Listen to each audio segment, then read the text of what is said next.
Sveiki. Artėja šalta savaitė, žada dienomis vos 10 laipsnių šilumos, o naktimis net ir minusas. Ateina arktinis oras, kuris atneš šitos šaltus orus į mūsų lietuvėlę. Tai klausimas, kaip pasirūpinti augaliukais, kurie yra šiltnamiuose, kad jiems būtų šilčiau.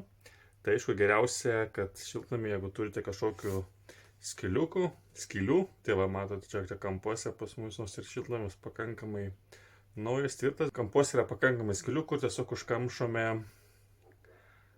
celofanu, kitais dalykais, kad šiluma taip nepabėgtų iš šiltnamio, nes šiltnamį šildome paprastu būdu žvakėmis, jų nemažai, bet geriausia tai padaryti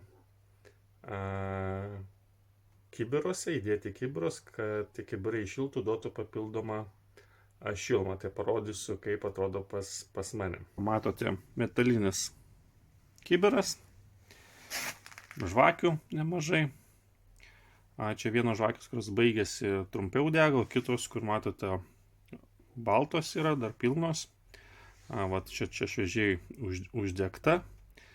Jinai dega net 4 paras, jeigu non-stopų.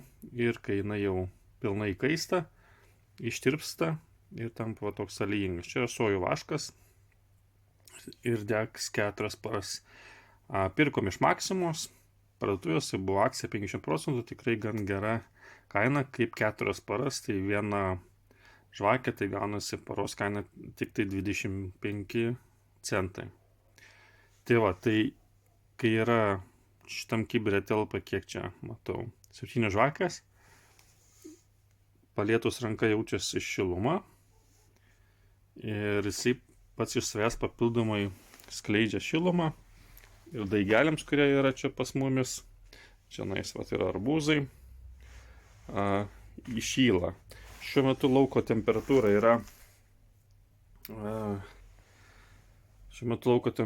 yra 8 laipsniai, o mūsų toks sudūžęs termometras, bet veikiantis, pažiūrėkime, rodo arti 15 laipsnių. Tai net kažkur tai 6-7 laipsniais